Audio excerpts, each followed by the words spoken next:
आपके जीवन में, एक उन्नति का सार है आपके जीवन के लिए। और परमेश्वर की जो योजनाएं हमारे लिए बहुत ही उम्दी है। परमेश्वर आपको और मुझको उत्तम देना जानता है, बस तैयार रहिए, उत्तमता को लेने के लिए आप तैयार है। झोली पसारे रहे कि मेरे झोली में प्रभु उत्तम बात को डाल दे, तत्पर रहे, है ना, बाट जोहते रहे, क्योंकि परमेश्वर उत्तम भाग रखा है आपके लिए और मेरे लिए। बस विश्वास से उस बात को आपको मुझको प्राप्त करना है। विश्वास नहीं है तो कई आशीषों को हम खो देंगे। कई बार हम कहते हैं अपने आप को मैं मसीही हूं, मैं विश्वास करती हूं या विश्वास करता हूं, लेकिन अंदर में विश्वास नहीं होता, संदेह होता है। और जहां संदेह है वहां विश्वास नहीं है। पौलुस कहता है अपने पत्र में, आइए कुछ वचनों को हम पढ़ेंगे। और आज का विषय है कि हम आंखों से नहीं परंतु विश्वास से हम जीवन बिताते। दूसरा कुरिन्थियों उसका 5 अध्याय और 7वीं आयत को पढ़िएगा।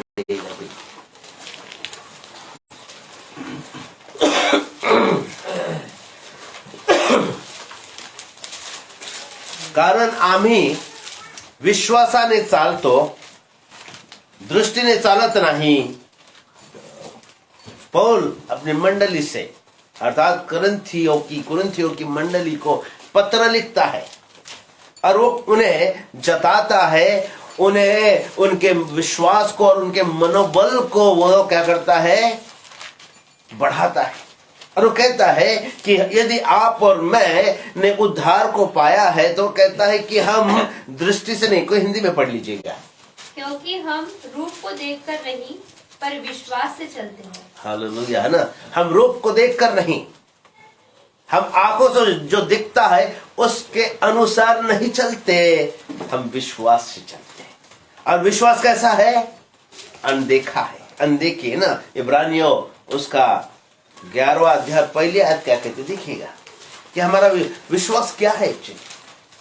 पढ़िए। विश्वास आशा की हुई वस्तु का निश्चय। देखिए, विश्वास आशा की हुई वस्तुओं का निश्चय है और अनदेखी वस्तुओं का प्रमाण है। अनदेखी वस्तुओं का प्रमाण है, जो आंखों से नहीं दिखी अब तक की।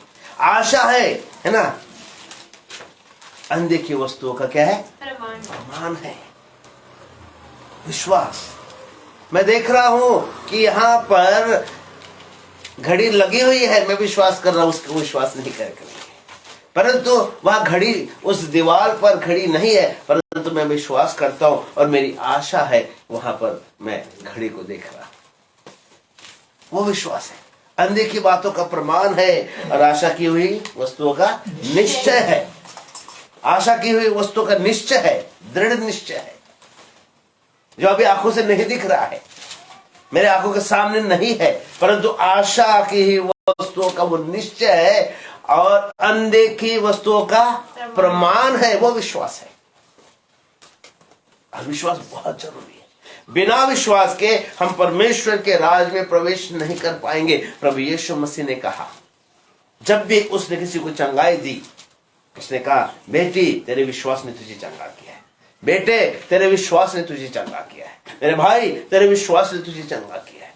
क्योंकि परमेश्वर आपके और मेरे विश्वास का आदर करता है। बिना विश्वास के हम उसे प्रसन्न कर ही नहीं सकते। इब्रानियों 11:6 में स्वयं परमेश्वर का दास लिखता है, अर्थात परमेश्वर कहता है, विश्वास बिना उसे प्रसन्न करना अनहोना है। जो कोई उसके पास जाता है कि उसने विश्वास करना चाहिए कि वो है, और जो उसे यत्न से खोजते, मराठी में वो शब्द नहीं आया यत्न से, परंतु मराठी में शब्द जतेला झटून शोधतात, जो उसे यत्न से खोजते हैं उन्हें वो प्रतिफल देता है। 10 सिक्के थे सोने के, उसमें से एक खो जाता है ना। मराठी में नानी, एक खो जाता है, तो वो जब तक के उसको पा नहीं लेती वो झाड़ती है ना। झाड़ को का शब्द वहां पर यत्न से ढूंढती है, कब, जब तक उसे वो सिक्का नहीं मिल जाता है। और वो सिक्का प्रभु यीशु मसीह है। जो उसे यत्न से खोजते हैं उन्हें वो प्रतिफल देता है। और इसलिए मेरे भाई और बहनों, जो आंखों से दिखता है उस पर यकीन ना करो।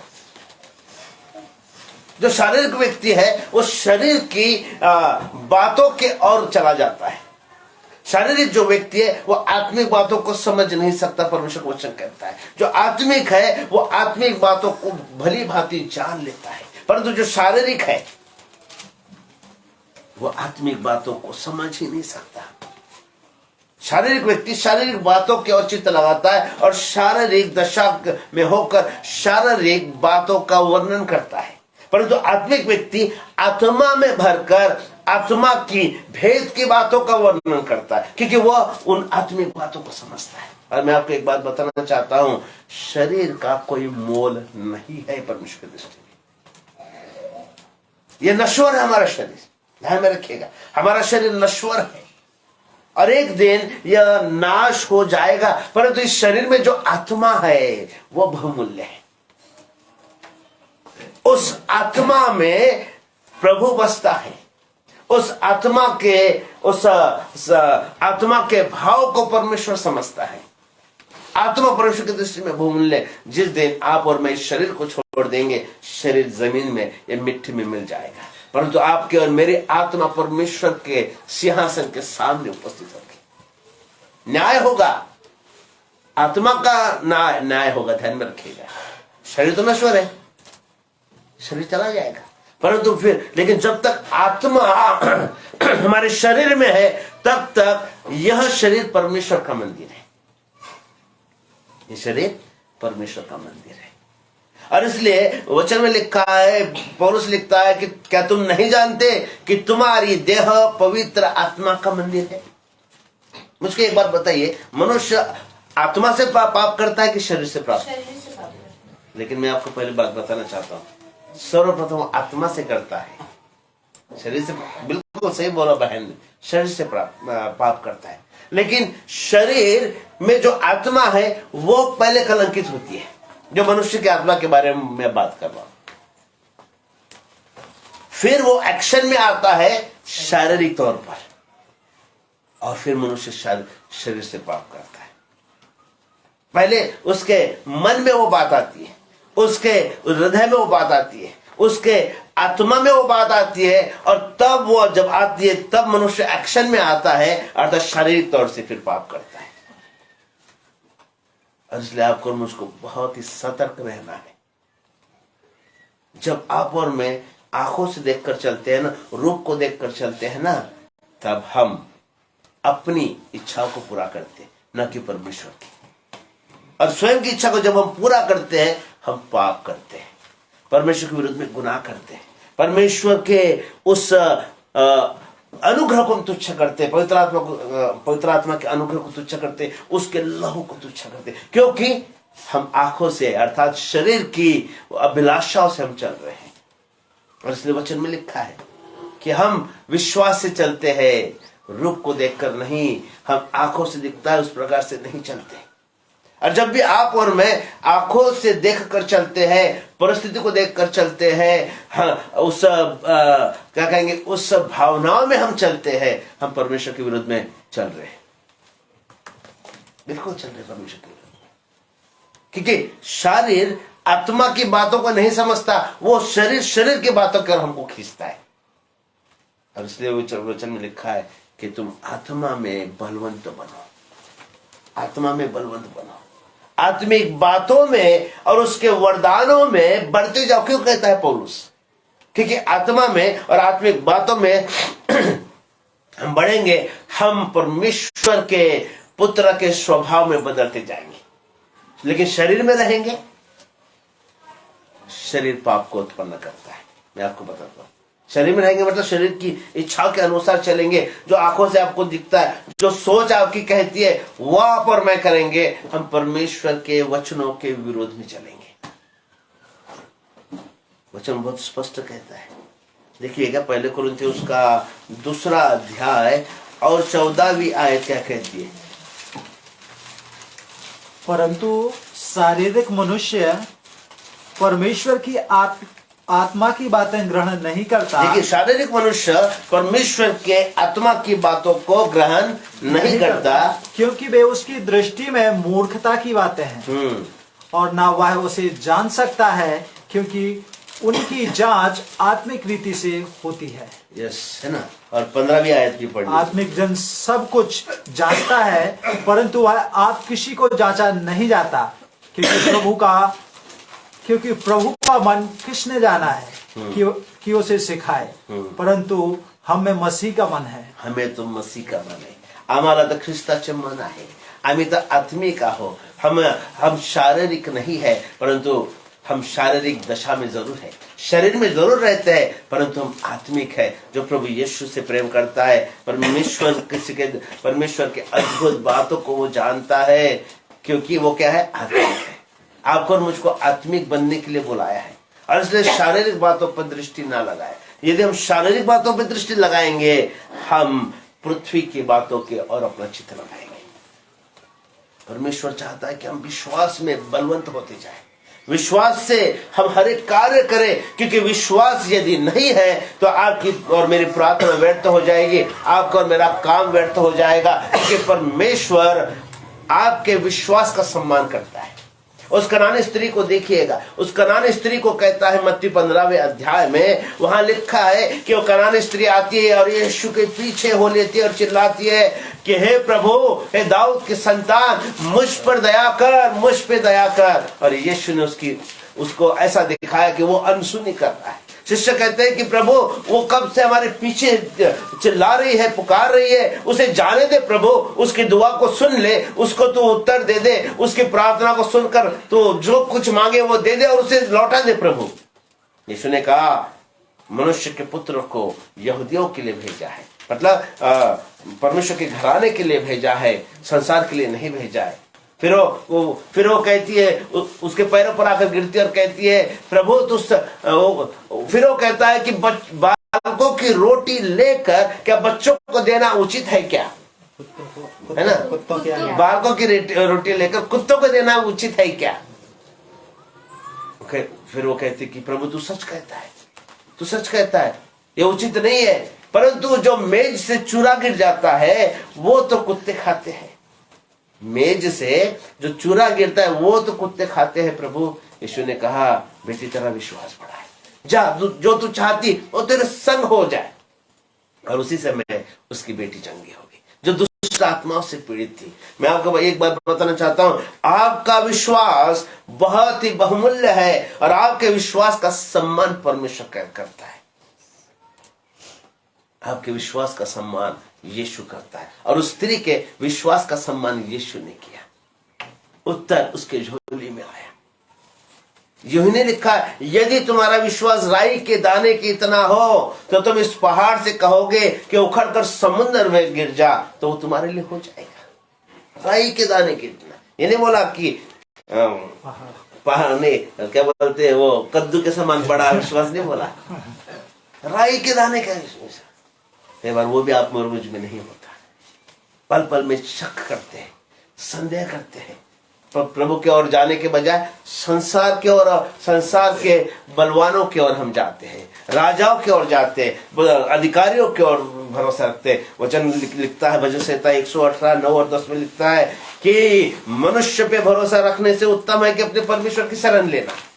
मनुष्य पे भरोसा रखने, अधिकारियों पे भरोसा रखने से उत्तम है अपने परमेश्वर की शरण लेना, उस पर विश्वास रखना। परंतु मानवीय स्वभाव, शारीरिक स्वभाव हमें खींचता है अपने बुद्धि पर भरोसा रखने के लिए।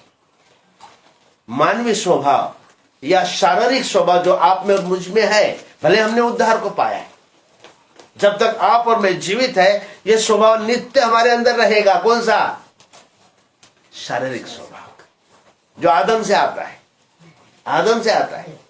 हमने तो कोई आज्ञा का उल्लंघन नहीं किया, ना तो हमने यहोवा परमेश्वर को देखा, परंतु आदम ने देखा ना। प्रेरितों के काम 17वां अध्याय 26 वचन कहता है, उसी एक गोले से सारी मानव जात बनाई गई है। आदम से आप और मैं आए हैं, और इसलिए आपका और मेरा स्वभाव एक सा है। स्वार्थी स्वभाव है, पाप का स्वभाव है, नुक्ताचीनी का स्वभाव है, जलन रखने का स्वभाव है, परमेश्वर की आज्ञा तोड़ने का स्वभाव है, बुरा करने का स्वभाव है, पाप की तरफ खिंचाव है। पाप बड़ा मीठा लगता है हमको, क्यों? क्योंकि आदम ने पाप किया ना, आदम से ही हमको विरासत में मिला है। कौन सा? ये पाप का स्वभाव, शरीर का स्वभाव आदम से मिला हमको। परंतु पहले आदम से तो पाप आया, दूसरे आदम से जीवन आया। और दूसरा आदम कौन है? प्रभु यीशु मसीह, जो अनुग्रह और कृपा से हमारे बीच में आया। हमने उस पर विश्वास किया और उस परमेश्वर की आत्मा के द्वारा आपको और मुझको वो आत्मिक स्वभाव दिया गया है। और इसलिए आत्मिक बातों में बढ़ना बहुत जरूरी है। शारीरिक बातें हमें पाप की ओर खींचती है, परमेश्वर के विरोध में चलना हमको सिखाती है। कल शाम को मुझे अचानक बोला गया कि आप 10 मिनट वचन से बात करो, और इसी वचन को लेकर प्रभु ने मुझे अनुग्रह दिया। कल महिलाओं के स्वभाव में रूत और ओर्पा के विषय में है ना, वहां पर प्रचार किया है। लेकिन आज हम फिर रूत के पुस्तक में हम जाने वाले हैं, उस बात पर दृष्टि लगाने वाले हैं कि हम परिस्थिति को देख कर ना चले। पहला अध्याय रूत का ना, वहां पर एक पुरुष और एक स्त्री ने निर्णय लिया, एक स्त्री और एक पुरुष ने निर्णय लिया, और उनका निर्णय उनके दृष्टि में बिल्कुल सही था, परंतु परमेश्वर के दृष्टि में वो गलत निर्णय था। मैं आपको बताना चाहता हूं। और एक स्वाभाविक मनुष्य, जो शारीरिक मनुष्य है, बिल्कुल वैसा ही विचार करेगा जैसा उस पुरुष ने किया, उस स्त्री ने किया। और उस स्त्री का नाम था नौमी। पहले वचन में लिखा है, कोई पढ़ेगा हिंदी में। जिन दिनों में न्यायी लोग न्याय करते थे, उन दिनों में देश में अकाल पड़ा। तब यहूदा के बेतलहम का एक पुरुष अपने स्त्री और दोनों पुत्रों को संग लेकर मोआब के देश में परदेसी होकर रहने के लिए चला गया। रुकिएगा, वहां पर यहूदिया में रहने वाला, यहूदिया के बेथलेहम इस गांव में रहने वाला एक पुरुष और उसकी पत्नी अपने दोनों बच्चों को लेकर मोआब देश में चले गए। मैं आपको बताना चाहता हूं, बेथलेहम का अर्थ होता है रोटी का घर, भाकरी से घर, रोटी का घर, एक आशीषित जगह जहां पर परमेश्वर विराजमान करता है। आशीषित वो जगह को त्याग कर, छोड़कर कहां चले गए? वो मोआब देश में। मोआब देश यह अविश्वासी लोगों से भरा हुआ है, बिल्कुल संसारिकता को दर्शाता है मोआब देश, जहां पर न तो परमेश्वर की इबादत होती है, न उसकी आराधना होती है, न वहां के लोग यहोवा को जानते हैं व्यक्तिगत रीति से। मतलब जहां पर परमेश्वर की इबादत होती है, परमेश्वर का नाम लिया जाता है, वहां पर प्रभु के लोग रहते हैं। उनको त्याग कर, उनको छोड़कर ऐसे देश में गए जहां पर यहोवा को कोई जानता ना हो, ना यहोवा के नाम की भक्ति होती है। ऐसा देश जो यहोवा के लोगों का बैरी है, क्योंकि मूसा के दिनों में गिनती में आप देखेंगे, मोआब का राजा बलाक, उसने देखा कि एक बड़ी संख्या उस देश से गुजर रही है, और वो लोग को इस्राएली लोग थे। इस्राएली लोगों को श्राप देने के लिए बलाक राजा ने बलाम को तैयार किया था। पता है आपको कि इन लोगों को श्राप दे। ये वही मोआब है जिस मोआब देश में कौन गई है? नौमी अपने पति और दोनों बेटों को साथ गई। क्यों गई है? क्योंकि बेथलेहम में अकाल है, खाने के लाले गिरे। लेकिन बेथलेहम का नाम क्या है? रोटी का घर। लेकिन बेथलेहम में क्या है? अकाल है। कोई नहीं गया, केवल नौमी का परिवार गया। कई बार आप और मैं बिल्कुल ऐसा ही करते। क्यों? ये उनका जो निर्णय था, ये आत्मिक निर्णय नहीं था, ये शारीरिक निर्णय था उनका। कई बार आप और मैं बिल्कुल कोई समस्या हमारे जीवन में आई, हम बिल्कुल शारीरिक निर्णय ले लेते हैं, बिल्कुल शारीरिक निर्णय लेते हैं। शुरुआती तो बड़ा अच्छा होता है, शुरुआती बड़ा अच्छा होता है। कई मसीह लोग की बात कर रहा हूं, मसीह परिवार में जन्मे हुए लोगों की बात कर रहा हूं, जिन्होंने उद्धार को चखा, उनकी बात कर रहा हूं।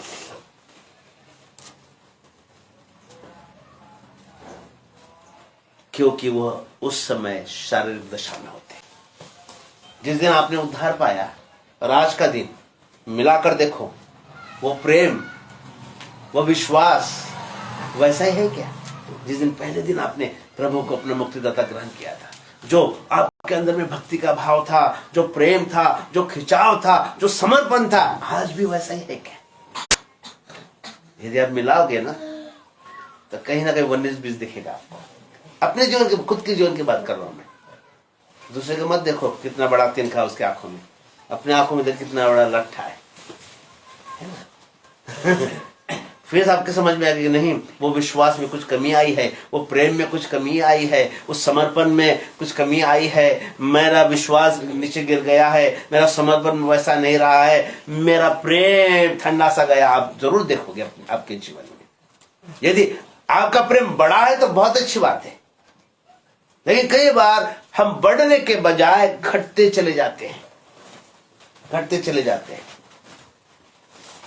आपका और मेरा प्रेम बढ़ना चाहिए, और तब बढ़ता है जब हम विश्वास में स्थिर रहते हैं। अब हम नाओमी की बात कर रहे हैं। नाओमी और उसके पति ने एक निर्णय लिया, और निर्णय लिया मोआब जाने का।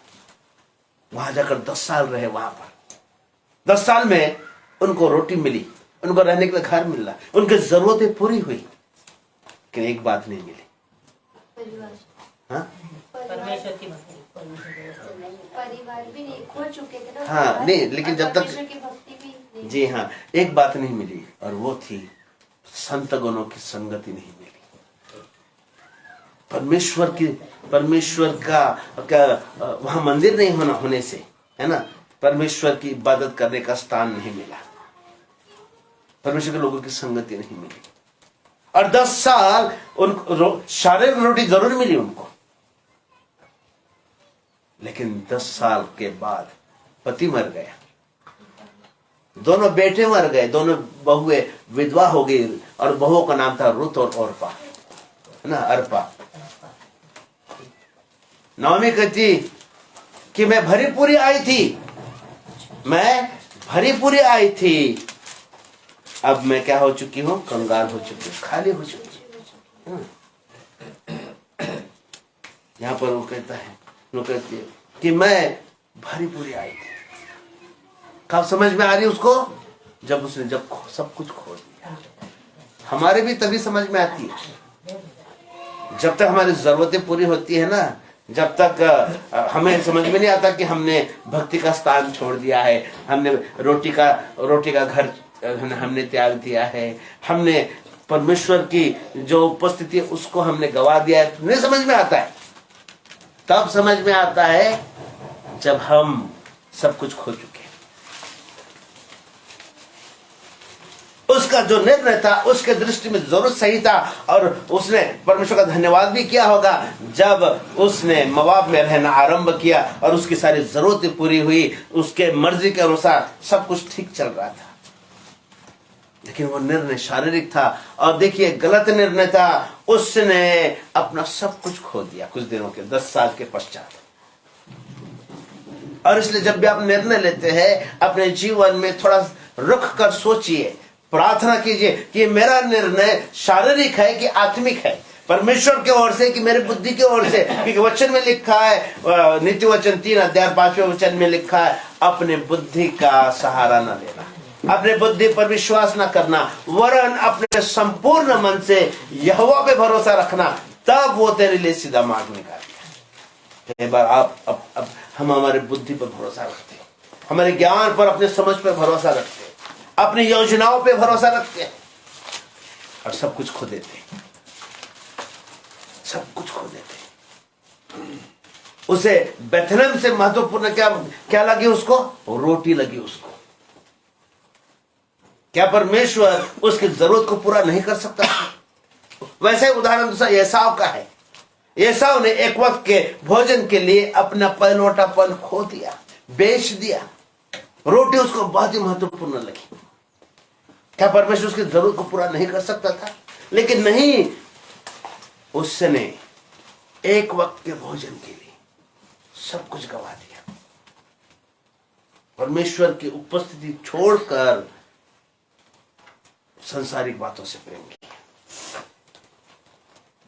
संसारिक बातों से प्रेम किया और सब कुछ खो दिया। देखिएगा, परमेश्वर चाहता है कि हम विश्वास में बलवंत हो जाए और हर एक बात विश्वास के द्वारा हमें प्राप्त होती है। नाओमी ने सब कुछ खो दिया अपना। यह उदाहरण आपके लिए और मेरे लिए है कि हम अपनी बुद्धि से निर्णय ना लें। जो हमें अच्छा जान पड़ता है वैसा विचार ना करें, क्योंकि परिस्थिति हमारे सामने आएगी और ऐसी परिस्थिति आएगी जब हमें निर्णय लेना पड़ेगा। परंतु आपका निर्णय कैसा है? परमेश्वर की ओर से है कि आपके बुद्धि की ओर से? आप रूप को देखकर चल रहे हैं कि विश्वास से चल रहे हैं? परमेश्वर के दूतों ने आकर लूत से कहा, हे लूत, तू जल्दी कर, क्योंकि हम इस देश को नाश करने वाले हैं। लेकिन उसके पहले जब चरवाहों में झगड़े होने लगे, लूत के चरवाहे और अब्राहम के चरवाहे झगड़े होने लगे, तब अब्राहम ने लूत को कहा, लूत, हम भाई हैं, हम बंधु है, हम में झगड़ा हो या हमारे झगड़ा हो या अच्छा नहीं है। हम बंधु है, हमारे बीच में झगड़ा हो या अच्छा नहीं है। आज तेरे हमारे चरवाहों में झगड़े हो गए और चरवाहों के कारण हम में भी झगड़े हो जाएंगे। इसलिए मैं तेरे सम्मुख एक प्रस्ताव रखता हूं, यदि तू बाएं जाए तो मैं दाहिने जाऊंगा। लूत के सामने प्रस्ताव रखा। लूत को तो मौका मिल गया, रे, है ना? अब तक तो मैं अब्राहम के अधीनता में था, मेरी उन्नति रुकी हुई थी। वो सोच रहा होगा, अच्छा प्रस्ताव मिल गया, झट से उसने निर्णय लिया। वो बोल सकता था, नहीं चाचा जी, मैं आपके अधीन रहना चाहता हूं। चाचा था ना अब्राहम लूत का, चाचा जी मैं आपके अधीन रहना चाहता हूं, मैं नहीं आपको छोड़ के नहीं जाना चाहता हूं। लेकिन वैसा नहीं किया, झट से उसने निर्णय लिया। देखा, एक बिल्कुल मैदान का प्रदेश देखा, हरियाली का प्रदेश देखा और उसने कहा, मैं और मेरा परिवार और मेरे सब चरवाहे, मेरे लोग, इस प्रदेश को मैं चुन लेता हूं। और अब्राहम ने बोला, ठीक है, तू इधर जा, मैं इधर जाऊंगा। अब्राहम के हिस्से में क्या आया? रेगिस्तान आया, जहां कुछ भी नहीं है, सूखा है, न हरियाली है, न पानी है, ऐसा प्रदेश आया। परंतु लूत ने क्या चुन लिया? हरियाली को और उस सुपीक भूमि को चुन लिया। कई बार आप और मैं यही गलती करते हैं। भला होता कि लूत अब्राहम के साथ रहता। आपको पता है लूत क्यों आशीषित था? क्योंकि वो अब्राहम के साथ था। परमेश्वर ने वाचा किससे बांधी थी? लूत से कि अब्राहम से? अब्राहम से। अब्राहम के कारण लूत आशीषित था।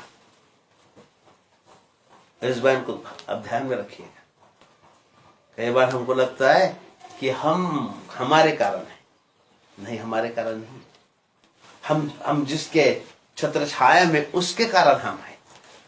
लूत इस बात को भूल गया और लूत ने निर्णय लिया और उस देश में जाकर रहने लगा। लेकिन कुछ दिन के पश्चात वहां पर क्या हुए? परमेश्वर के दूत आए और दूतों ने कहा कि अब हम इस देश का नाश करने वाले हैं, तू और तेरा परिवार जल्दी खाई कर, निकल यहां से, क्योंकि हम नाश करने वाले। निकलने के लिए तैयार नहीं थे, देरी कर रहे थे। उसकी पत्नी देरी कर रही, उसकी बेटियां देरी कर रहे थे। कितने साल रहे वर्णन नहीं बताता कितने साल, परंतु वहां पर जम गए। वो खेती बाड़ी ले ली, धन संपत्ति जमा कर ली, वहां के लोगों से उनका अच्छा रिश्ता हो गया। जवाई भी चुन लिया वहां पर अपनी दोनों बेटियों के लिए। लेकिन परमेश्वर के दृष्टि में वो सब नश्वर था। परमेश्वर ने ठान लिया कि अब मैं सदम गमोरा का नाश करूंगा, क्योंकि वहां का पाप बढ़ गया था। वहां के लोग दुष्ट थे, परमेश्वर के खोजी नहीं थे।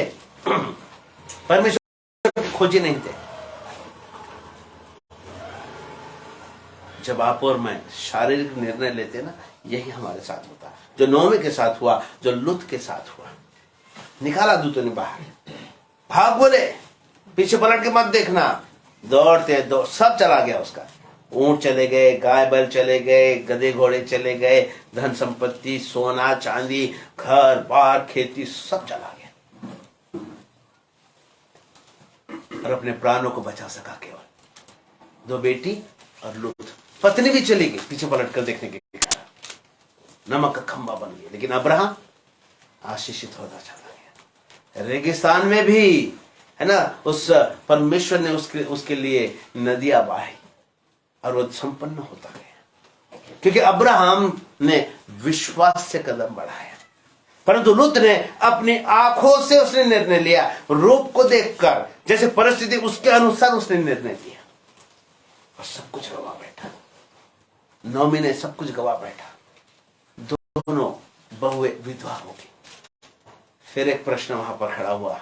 अपने बहुओं से कहती है, दूसरे अध्याय में है ना, पहले अध्याय में कहती है कि अब मेरे पास में कोई मेरा बेटा ना रहा, मैं बूढ़ी हो चुकी, अब मुझे अगर मैं बेटा भी उत्पन्न करूं बहुत समय लगेगा।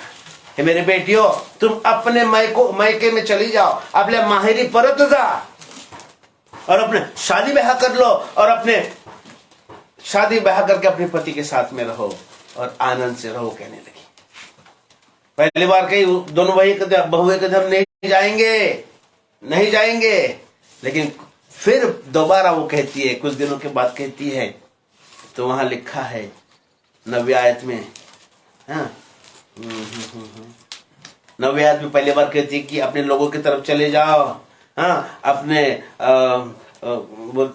लोगों की तरफ चले जाओ। और वहां लिखा है कि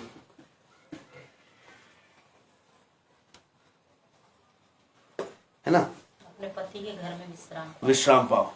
फिर 14वें वचन में फिर वहां लिखा है ना, 14वें वचन में फिर से उसने दोबारा कहा अपने बहुओं से, और अर्पा उठी, वहां लिखा है अर्पा उठी और अपने सांस को चूमा और अपने मैके और अपने लोगों की तरफ लौट गए।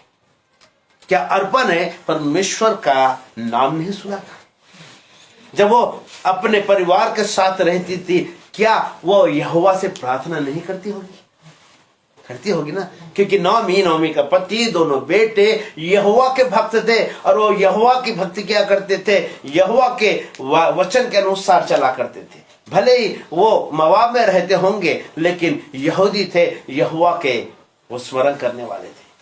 दोनों बहुएं भी उनके पतियों के साथ में परमेश्वर की इबादत करती होगी। और रूथ को ऐसा ही नहीं पता चला। रूथ ने अपने सास और अपने पति और अपने ससुर के साथ रहते हुए इस बात को जान लिया था कि यहोवा ही परमेश्वर है और उसे छोड़ कोई परमेश्वर नहीं है। परंतु अर्पा ने नहीं जाना, अर्पा ने नहीं जाना। अर्पा उनके साथ रही, परंतु इस बात को समझ नहीं सकी कि यहोवा ही परमेश्वर है, और इसलिए उसने निर्णय लिया लौट जाने का, वापसी जाने का उसने निर्णय लिया। अपने सास को चुमा और अपने देवताओं की ओर, अपने देश की ओर, अपने परिजन की ओर, अपने मैके की ओर वो लौट गई, और फिर कभी दोबारा वह परमेश्वर की ओर नहीं आए। कई लोग हैं ऐसे, हो सकता है यहां पर बैठे हुए भी लोग हो सकते हैं, मुझे नहीं पता, हो सकते हैं कि हम अपने आप को मसीही कहते हैं, अपने आप को प्रभु का बेटा और प्रभु की बेटी कहते हैं, हो सकते हैं। और बाप को महत्व का क्या लगा? उसके लोग। कल एक भाई से मैं बात, पासवान है मेरे मित्र, आज भी मेरी बहू, वो कहते हैं, वो बोलते हैं, जब वो बोलती है मेरे लोग वो बोले मेरे लोग, मेरे मतलब उनकी भाषा में बात बता रहा हूं मैं, मेरे ही लोग। नहीं, हमारे घर में ऐसा नहीं होता। अरे बाबा, तेरा घर कौन सा? शादी हो गई ना, तेरा घर कौन सा? पति का तेरा घर नहीं, वो वैसे नहीं बोलती। बोले मेरा घर मतलब मेरे माँ, मेरे भाई, मेरी बहन, मेरी भाभी, मेरा घर, मेरे। हम ऐसे नहीं करते, हम मेरे श्लोक। मेरे को बड़ा बुरा लगता है बोले, अरे उसकी शादी हो गई, बच्चे उत्पन्न हुए, हमारे साथ रहती है, लेकिन चित कहाँ पर है? मायके में चित है। उसको ज्यादा ये मान सम्मान। मायके में चित। समय बहुत हो रहा है, लेकिन जल्दी मैं बंद करूंगा 5 मिनट में, है ना। मेरे लोग देखिए, ओरपा ने वही निर्णय लिया, परमेश्वर के लोगों के साथ में अपने सास के साथ में रहने का निर्णय नहीं लिया। उसने निर्णय लिया कौन सा? अपने लोगों के साथ में रहने का। कौन से लोग? जो परमेश्वर को नहीं जानते, जो परमेश्वर की भक्ति नहीं करते, जहां जीवन नहीं है, उनके साथ रहने का उसने निर्णय लिया। कई बार आप और मैं ऐसे करते हैं, बिल्कुल संसार में रहते हुए हम निर्णय लेते हैं संसारिक लोगों के साथ में रहने का। और जब भी हम संसारिक लोगों के साथ में रहने का निर्णय लेते हैं ना, कौन सा निर्णय? परमेश्वर की उपस्थिति को त्याग कर संसार के लोगों के साथ में समय और उनके साथ में रहने का निर्णय लेते हैं, हम अपने जीवन से हाथ धो बैठेंगे। और बाप कभी फिर लौट नहीं आई, जीवन से उसने नाता तोड़ दिया। परंतु रुत को कहा तू भी चली जा, तेरी क्या लिखा, देवरानी बोलो या फिर जेठानी, तेरी जेठानी ने निर्णय ले लिया है, तू भी चले जा। उसने कहा, उसने क्या कहा? देखिए कौन से वचन में लिखा है, 15वें आयत को पढ़िएगा। तब उसने कहा, देख तेरी जेठानी तो अपने लोगों और अपने देवता के पास लौट गई है, इसलिए तू अपनी जेठानी के पीछे लौट जा। रुत को कहने लगी नौमी, पर रुत ने क्या कहा? देखिए 16वीं आयत। तब रुत बोली, तू मुझसे यह विनती न कर कि मुझे त्याग या छोड़कर लौट जा, क्योंकि जिधर तू जाए उधर मैं भी जाऊंगी, जहाँ तू टिके वहाँ मैं भी टिकूंगी। तेरे लोग मेरे लोग होंगे, तेरा परमेश्वर मेरा परमेश्वर होगा। 17वीं आयत। जहाँ तू मरेगी वहाँ मैं भी मरूंगी, और वहीं मुझे मिट्टी भी दी जाएगी। यदि मृत्यु छोड़ और किसी कारण मैं तुझसे अलग होऊं, तो यहोवा मुझसे वैसा ही वरण उससे भी अधिक करे। 18वीं आयत को पढ़ लीजिए। जब उसने यह देखा कि वह मेरे संग चलने को स्थिर है, तब उसने उससे और कुछ न कहा। तब वे दोनों चल निकली और बैतलहम पहुंची, और उनके बैतलहम में पहुंचने पर सारे नगर में उनके कारण हलचल मच गई। बस जब नौमी ने देखा कि उसके बहू का जो निर्णय है दृढ़ निश्चय है, रुत ने कहा मुझे आग्रह मत कर, मुझे मत कह कि तू अपने लोगों के पास लौट जा, क्योंकि जहां तू जाएगी मैं वहां आऊं, तेरे साथ चलूंगी, जहां तू उतरेगी मैं तेरे साथ उतरूंगी, जहां तेरे लोग हो मेरे लोग, तेरा परमेश्वर मेरा परमेश्वर, मृत्यु के सिवा कोई हमें एक दूसरे से अलग नहीं कर सकता। जब नौमी ने देखा कि इसका दृढ़ निश्चय है, फिर उसने कभी उससे नहीं कहा कि तू लौट जा। वो दृढ़ निश्चय कहां से आया? क्योंकि रुत ने जान लिया था कि यहोवा ही परमेश्वर है और दूसरा कोई नहीं है, परंतु अर्पा ने नहीं जाना। अरे इसलिए अर्पा ने निर्णय लिया उन लोगों के साथ में समय बिताने का, जीवन बिताने का जो परमेश्वर को नहीं जानते। यदि आप और मैं परमेश्वर के लोग हैं, आपका और मेरा निर्णय रहेगा, जीवन के हर पल में निर्णय रहेगा कि मैं प्रभु के मंदिर में रहूं, मैं प्रभु के लोगों के साथ में समय बिताऊं। जितने भी जवान लोग हैं या अपने आयु में बढ़ रहे हैं, बहनें और भाई, सभी के लिए यह वचन है। और मैं आपको बताना चाहता हूं, हम संसार में रह रहे हैं, परंतु हम समय कहाँ बिताते हैं? कौन से लोगों के साथ में समय बिताते हैं? हमारा खिंचाव कहाँ पर है? सांसारिक लोगों की ओर खिंचाव है कि आत्मिक लोगों की ओर खिंचाव है? परमेश्वर के भवन की ओर खिंचाव है कि संसार की ओर हमारा खिंचाव है? अपने आप को हम जाने कि हम रूप को देखकर निर्णय लेते हैं क्या विश्वास से हम चलते हैं?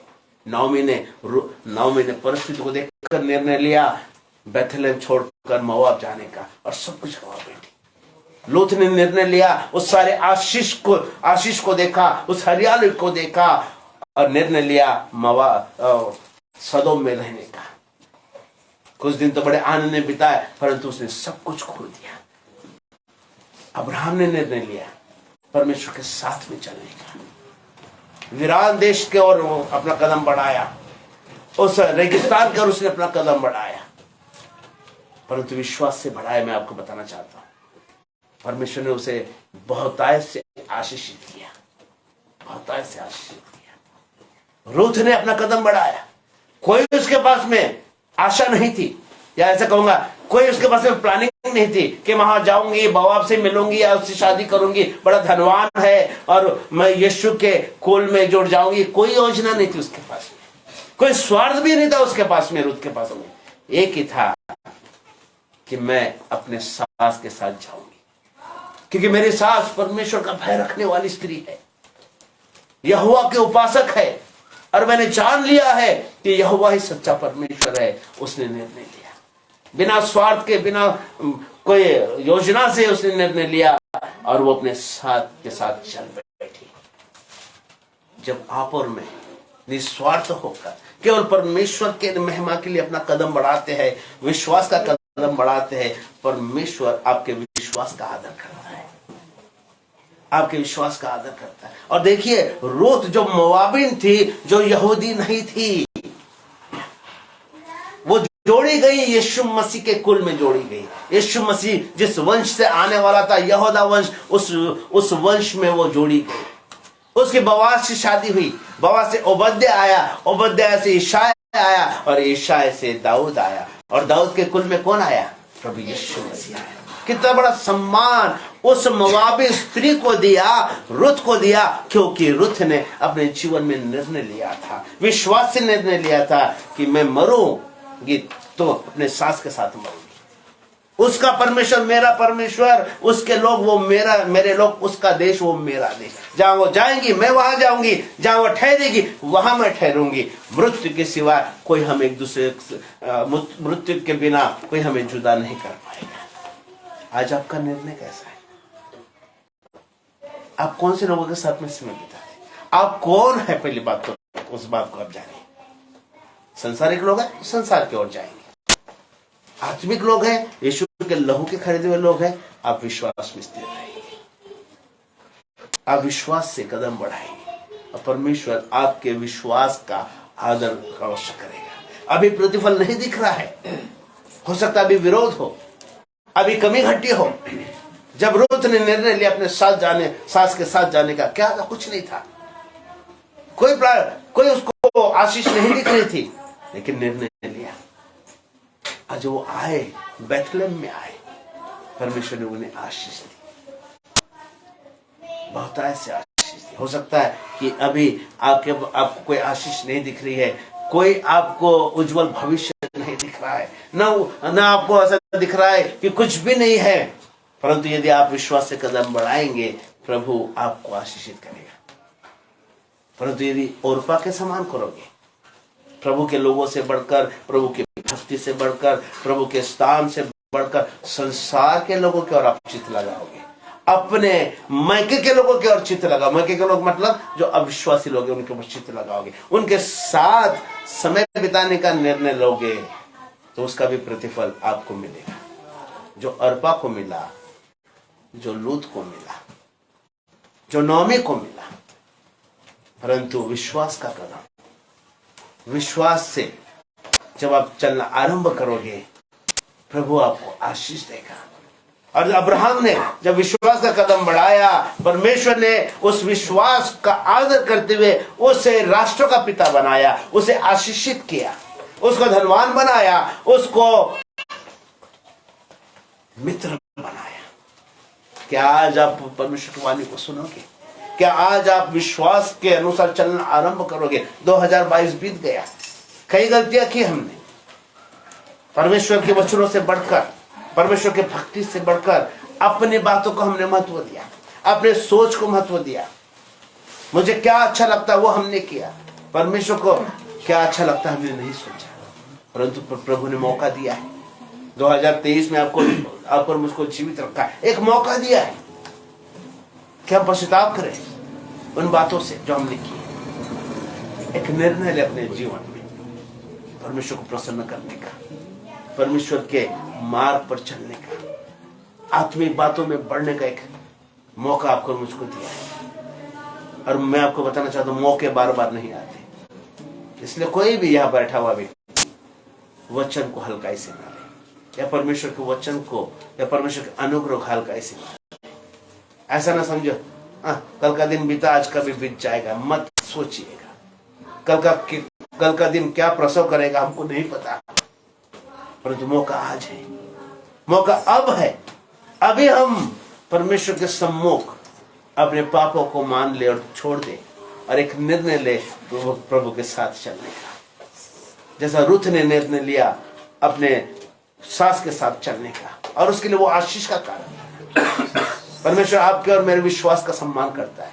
यदि आज उसके नाम पर विश्वास करोगे, उसको अपना जीवन दोगे, आपका जीवन बदल जाएगा। आप आशीष के उस सोते में से पी सकोगे, आशीष के देश में रहने पाओगे। मौका अब है मेरे भाई और बहनों, क्योंकि परिस्थिति के अनुसार नहीं, परंतु हम तो विश्वास से चलने वाले लोग हैं। जो परिस्थिति के अनुसार चलते हैं वे जीवन को खो देंगे। हो सकता है सांसारिक आशीष उनको मिलेगी, परंतु सच्चा उद्धार और आनंद वो खो देंगे। परंतु जो विश्वास से चलेंगे, हो सकता है आरंभ में उनको कष्ट हो, आरंभ में उन्हें कुछ ना दिखे, परंतु अंत में भला होगा, अंत में भला होगा। वो जीवन को पाएंगे, सच्ची शांति और आनंद और उन्नति को पाएंगे, चंगाई को पाएंगे। तो निर्णय भी आपका है। आइए अपने आंखों को बंद करें, अपने आंखों को बंद करें, क्षण भर रुक कर अपने हृदय में ढाक कर देखें कि बीते दिनों में हमने क्या किया जो हमको नहीं करना था। क्या हमने ओरपा के समान किया? क्या हमने नौमी के समान किया? रोटी का देश छोड़कर, जो रोटी का देश नहीं है, वहां जाकर हमने समय बिताया। अभी समय अभी है, प्रभु भला है।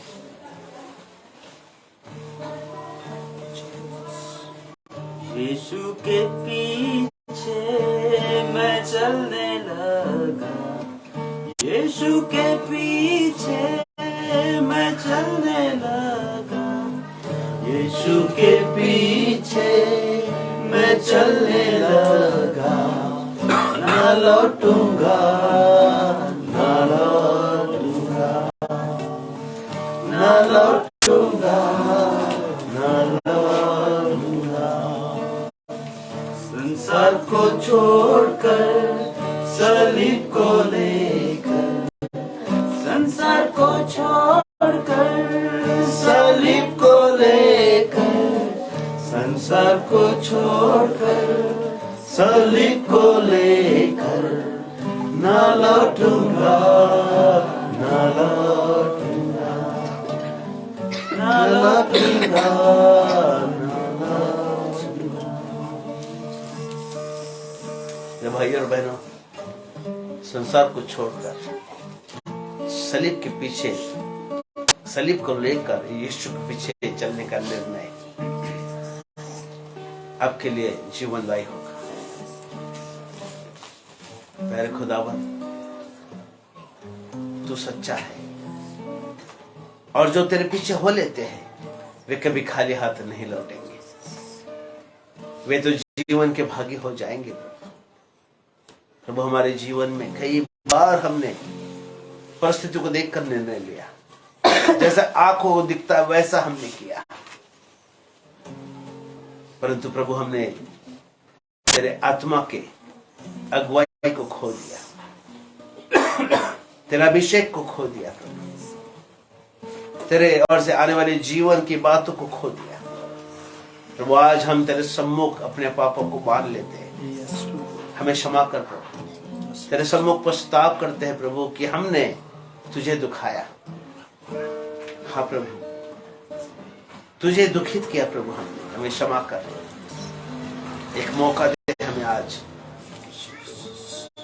रुत के समान निर्णय लेने का, नौमी के समान निर्णय लेने का कि परमेश्वर ने बेथलेहम से मुलाकात की है, फिर से रोटी दी है। मैं अपने देश को लौट आऊंगी, मैं बेथलेहम को फिर लौट आऊंगी। और उसने निर्णय लिया प्रभु बेथलेहम आने का। हम में से यदि कोई भाई में से बहन में से तुझे छोड़ संसार के ओर जाने का बीते दिनों में निर्णय लिया हो, वहां जाकर समय बिताया हो प्रभु, परंतु उनके हाथ खाली के खाली रहे हैं प्रभु जी, आज यदि वो तेरे और आना चाहते हैं प्रभु, एक निर्णय ले रहे अपने जीवन में कि मैं अपने परमेश्वर के ओर लौट आऊंगी या लौट आऊंगा, मैं आधा नहीं, मैं पूरा जीवन उसे दूंगा। यदि वह हमसे निर्णय लेता है जिस प्रकार जक्कई ने निर्णय लिया था, यदि मैंने किसी से अधर्म से लिया हो तो मैं उसे चौक ना लौटाऊंगा, मैं अपनी आधी संपत्ति गरीबों को बांट दूंगा।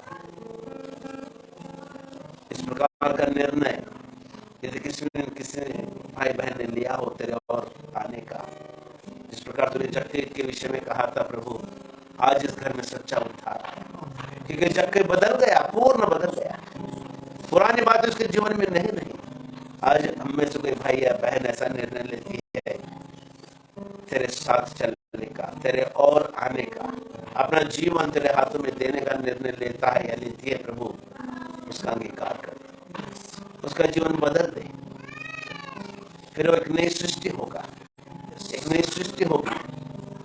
पुरानी बात उनके जीवन में नहीं रहेगी, पुराना जो अविश्वास उनके जीवन में है, संसार के प्रति जो खिंचाव है, संसार के बातों के प्रति जो लगन है वो नहीं रहेगी, परंतु वो बदल जाएंगे, यीशु के रूप में, यीशु के समानता में, यीशु के स्वभाव में बदल जाएंगे। प्रभु दया कर उस भाई बहन पर, वो बहन पर या भाई पर जो आज तुझे अपना जीवन देना चाहते हैं, जहाँ के बैठे उनसे मुलाकात कर, आशीषित कर, हम सबको अनुग्रह दे कि हम रूप को देखकर नहीं प्रभु, परंतु हम विश्वास से प्रभु अपना कदम बढ़ाए। धन्यवाद यीशु राजा, पवित्र आत्मा तेरा धन्यवाद, यीशु तेरा धन्यवाद, हमें विश्वास से चलने वाले लोग बना प्रभु, ताकि तुझे आनंद पहुंचे, तुझे प्रसन्नता होवे और तू अपने लोगों को आशीषित कर दे। धन्यवाद, सर आदर सम्मान जरा तुझे देते यीशु के नाम से। आमीन।